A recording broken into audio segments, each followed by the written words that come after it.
लोकशाहीचा exit poll आपण बघतोय, ज्याच्याकडे सगळ्यांच्या नजरा लागलेल्या होता। 1 जून म्हटल्यानंतर 7व्या टप्प्यातलं मतदान आणि त्याच्यानंतर लगेचच एक्झिट पोल नेमके काय येणार याविषयीची उत्सुकता होती आणि त्यानुसार सगळ्यात आधी लोकशाही मराठीच्या माध्यमातून हे एक्झिट पोल आपण बघतोय, त्याचा अर्थ नेमका काय आहे ते सुद्धा जाणून घेतोय आणि यानंतर आता बारामतीचं नेमकं चित्र काय आहे ते आपण बघणार आहोत ब्रेकिंग न्यूजच्या माध्यमातून। कारण बारामतीमध्ये पवार विरुद्ध पवार अशी लढत आपल्याला पाहायला मिळाली आहे। बारामतीमध्ये सुप्रिया सुळेंना धक्का बसण्याची शक्यता वर्तवली जाते, तर लोकशाही एक्झिट पोल मध्ये पराभवाचा अंदाज वर्तवला जातोय। सुप्रिया सुळे जो शरद पवार यांचा गड या ठिकाणी मानला जातो, बारामती मात्र तो आता अजित पवारांकडे झुकताना दिसून येतोय। अजित पवार हे राज्यात राहतील आणि सुप्रिया सुळे केंद्रात राहतील असं एक गणित होतं, पण जेव्हा राष्ट्रवादीमध्ये फूट पडली त्यानंतर मात्र सुप्रिया सुळेंना एक मोठा धक्का या ठिकाणी सुनेत्रा पवार राष्ट्रवादीच्या या जिंकणार असा एक्झिट पोलचा अंदाज आहे। लोकशाही मराठीचा हा एक्झिट पोल बारामती लोकसभा मतदारसंघ ज्याच्याकडे संपूर्ण देशाचं लक्ष लागलेलं होतं, अशा या मतदारसंघामध्ये नेमका निकाल काय असेल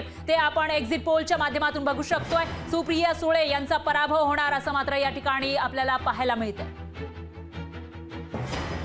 बारामतीचं हे चित्र आपण लोकशाही मराठीच्या माध्यमातून बघू शकतोय, तर आता याचा अर्थ नेमका काय असाही सवाल या ठिकाणी उपस्थित होतोय। आपण याविषयी जाणून घेण्यासाठी सुभाष शिर्के सर आपल्या सोबत आहेत, स्टुडिओमध्ये सुद्धा जाणकार बसलेले आहेत, त्यांच्याकडे आपण जाणार आहोत। सुभाष सर, बारामती लोकसभा मतदारसंघ, बारामती म्हटलं की पवार असं म्हटलं जायचं, पण आता जेव्हा अजित पवार हे सत्तेत सामील झालेले आहेत, वेगळे झालेले आहेत शरद पवारांपासून, त्याच्यानंतर कुठेतरी एक पॉवर शिफ्टिंग होताना दिसते असं म्हणता येईल का या एक्झिट पोलनुसार? याच्यामध्ये जो एक्झिट पोल जो दाखवला जातो की सुप्रिया सुळे हारतील, तर हे जर प्रत्यक्षात झालं तर याचा अर्थ की शरद पवार आणि सुप्रिया सुळे यांचं राजकारण संपलं असंच म्हणावं लागेल। कारण पवारांनी जी संपूर्ण ऊर्जा मिळते ती बारामतीमधून मिळते आणि बारामती पश्चिम महाराष्ट्र हा जो आहे याच्यामध्ये शरद पवार यांचं राजकारण हे यशवंतराव चव्हाणांच्या राजकारणाचा वारसा घेऊन केलेलं त्यांचं राजकारण आहे आणि याच्यामध्ये नेहमी बेरजेचं राजकारण त्यांनी केलेलं आहे।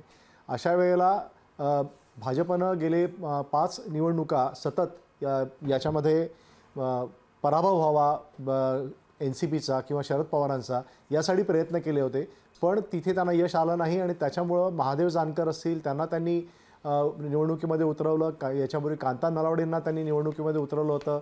कांचन कुल ज्या राहुल कुल यांच्या पत्नी आहेत आणि त्या दौंड मतदारसंघातल्या आहेत त्यांना उतरवलं होतं निवडणुकीमध्ये, पण एवढं सगळं होऊनही काही झालं नाही। त्यावेळेला अखेर घरामध्ये तोडफोड करण्याचा BJPने प्रयत्न केला आणि अजित पवार यांना वेगळं करण्याचा प्रयत्न केला। त्याच्यामुळे जर एक्झिट पोलचं जर हा कल जर खरा ठरला तर याचा अर्थ की शरद पवार यांना खूप मोठा धक्का आहे। याच्यामध्ये NCP खरी कोणाची हा या सगळ्यामध्ये कौल या निवडणुकीमधून सिद्ध होणार आहे आणि अशा वेळेला जर बारामती जर शरद पवारांच्या हातून जाणार असेल तर याचा अर्थ पवारांच्या एकूण राजकारणाला याच्यामध्ये धक्का बसेल असं मला वाटतं। निश्चितच सुभाष सर, पण याच्या व्यतिरिक्त आपण जर बघितलं तर फक्त बारामतीचा ज्या ठिकाणी पवार कुटुंब विसावतं आणि त्याचबरोबर पवारांच्या नावानं बारामती ओळखली जाते, तिकडचा जो विकास आहे त्याच्यासाठी ओळखलं जातं, पण आपण अजित पवार हे शरद पवारांपासून वेगळे झाल्यानंतर सत्तेमध्ये सामील झाल्यानंतर अजित पवारांचा एकूणच परफॉर्मन्स जर या एक्झिट पोलच्या माध्यमातून बघितला तर तो कुठेतरी लो असल्याचं दिसतंय।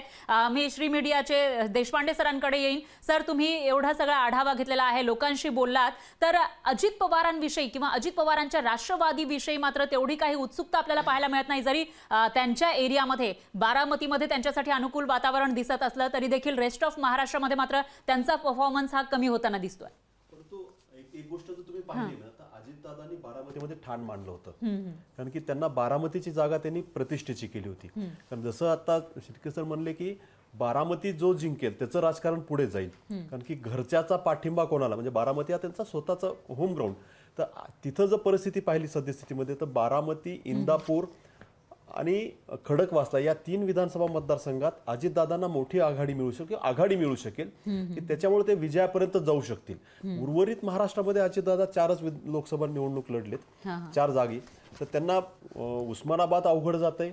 शिरूर, माझं मत आहे की शिरूरमध्ये अमोल कोल्हेंच्या विरोधात अँटी इन्कम्बन्सी फॅक्टर होता, तो कितपत किल झाला नंतर ते वातावरण बदललंय, परंतु जो काही मी काही दिवसापूर्वी आधी फीडबॅक घेतला होता त्याच्यामध्ये तिथनं आढळराव पाटलांना एज होतं आणि दुसरं आंबेगाव विसरू नका, कारण आंबेगावमध्ये सर्वाधिक लीड ही कदाचित आढळराव पाटलांना असणार आहे, कारण आंबेगावमध्ये 2 दिग्गज आढळरावांचं स्वतःचं आणि आपले राष्ट्रवादीचे पटकन नाव राष्ट्रवादीचे आढळराव नाही आमदार ते आंबेगावचे आपले दिलीप वळसे पाटील. दिलीप वळसे पाटील आणि आढळराव पाटील यांच्यामुळं तिथं जी मोठी आघाडी मिळणार आहे ना, तर ती आघाडी इतर ठिकाणी आणि बाकी इतर मतदारसंघामध्ये मला असं वाटतं की ती अटीतटीची लढत आहे आणि शिवाजी आढळराव पाटलांना एज आहे. रायगड सुनील तटकरे सहज विजय होतील. ह्या 4 विधानसभा मतदारसंघामध्ये पाहिलं तर 3 जागा माझ्या मतानुसार राष्ट्रवादी काँग्रेसला जातील असं वाटतं. लोकशाही मराठी ऐका, पहा, जागरूक रहा.